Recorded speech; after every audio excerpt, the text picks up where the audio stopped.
Happy Miro Day. That's us. That's me. You've seen the thumbnail. You've seen the title. Let's crack on. Here is your wrestling news. We have backstage details on Miro's Dynamite debut. A former NXT star officially signs with AEW. And a shocking revelation about an Impact Wrestling star. We'll get to that in a bit. So yeah, about last night. Kip Sabian revealed the best man for his wedding. And it's not just the best man. No. It is the best man. Miro making his AEW debut on Dynamite just last night. The artist formerly known as Rusev held an AEW microphone in his hand and said, 10 years in the same house under the same glass ceiling with an imaginary brass ring. Well, you can take that brass ring and shove it up your bottom.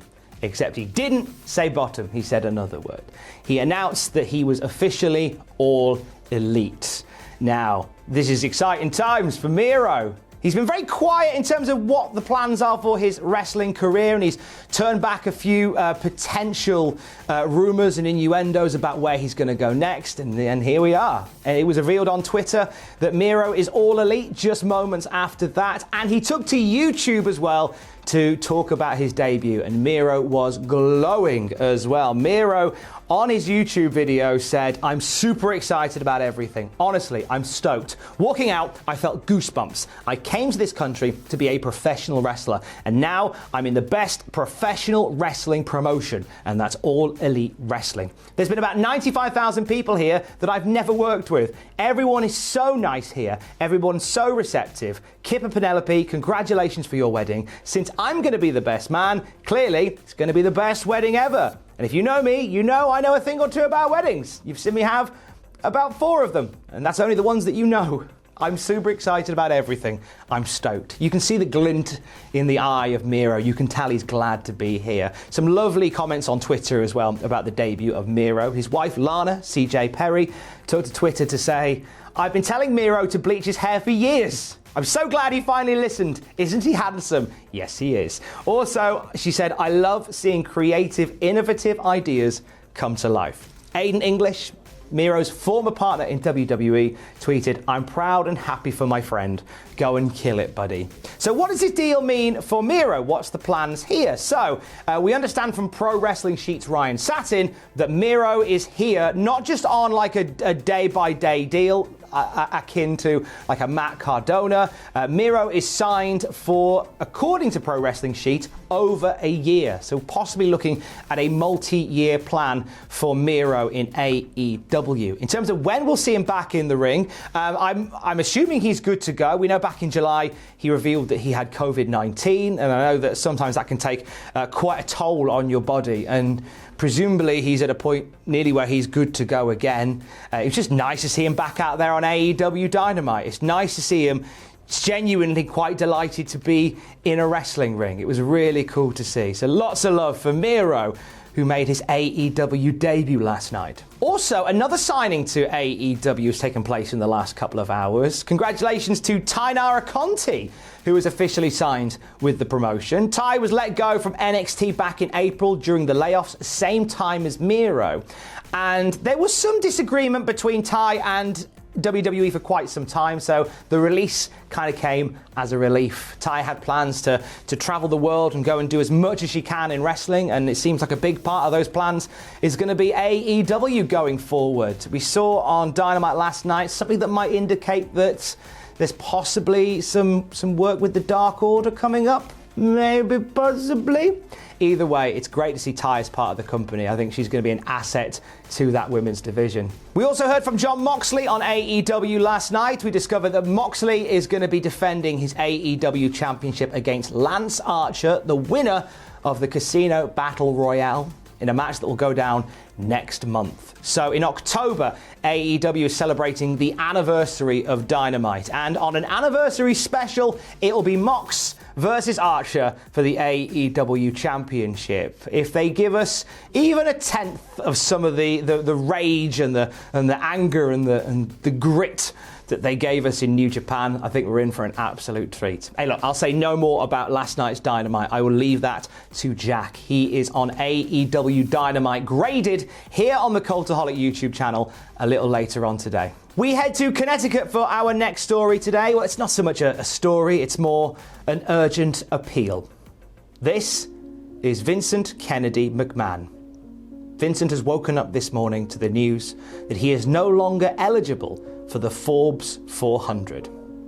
This means that Vince McMahon now is only worth a paltry $1.8 billion and thus does not reach the financial requirements to enter the prestigious list. Vince McMahon will spend today not working on his business, not being excited about his enterprise, but worrying about where his next football franchise will come from, how he will afford to add another floor to his home, how will he afford a second boat, and why do people keep calling the meat wraps that he eats a burrito? I don't even know what a burrito is. It's blatantly a meat wrap. Please call the number on your screen now, and for a minimal donation of $100 million, you can help get Vince McMahon back to the prominence that he deserves and belongs in. Thank you. Yeah, so Vince is out of the Forbes list. Forbes have commented on this and they've said, quote, "The pandemic struck a blow to the live wrestling events put on by World Wrestling Entertainment, where McMahon is chief and executive and chairman. Tickets and merchandise sales took a hit and shares fell 31% from early January through to late July. McMahon also lost some $200 million on the XFL, his NFL competitor. It was forced to cancel its season back in March and filed for bankruptcy shortly thereafter. A group, including Dwayne The Rock Johnson, agreed to buy the league in August for a reported $15 million. So Vince McMahon, whilst the WWE is still doing fine considering the pandemic, surely that's going to smart for him this morning. So be nice when you see him. Don't sneeze around him either. He doesn't like that at the best of times. Bobby Lashley, but not Bobby Lashley. We go to Impact Wrestling. Crazy Steve was on Tommy Dreamer's podcast and made a revelation about himself that not a lot of people are aware of.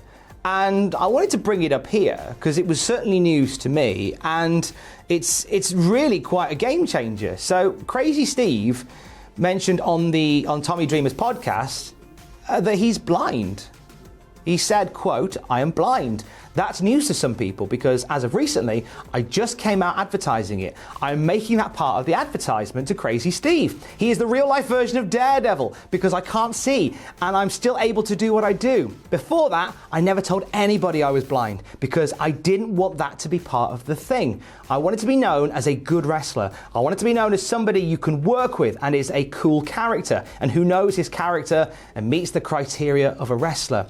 I was born totally blind. At a young age, I found out I had cataracts. When I was born, I was 2 pounds and had to be put in an incubator. They removed the cataracts at a young age, so I was able to somewhat see. I always had glasses, giant glasses. I can't drive. I also have glaucoma. As I get older, my eyes will continue to get worse. I am the Michael Jordan of not seeing.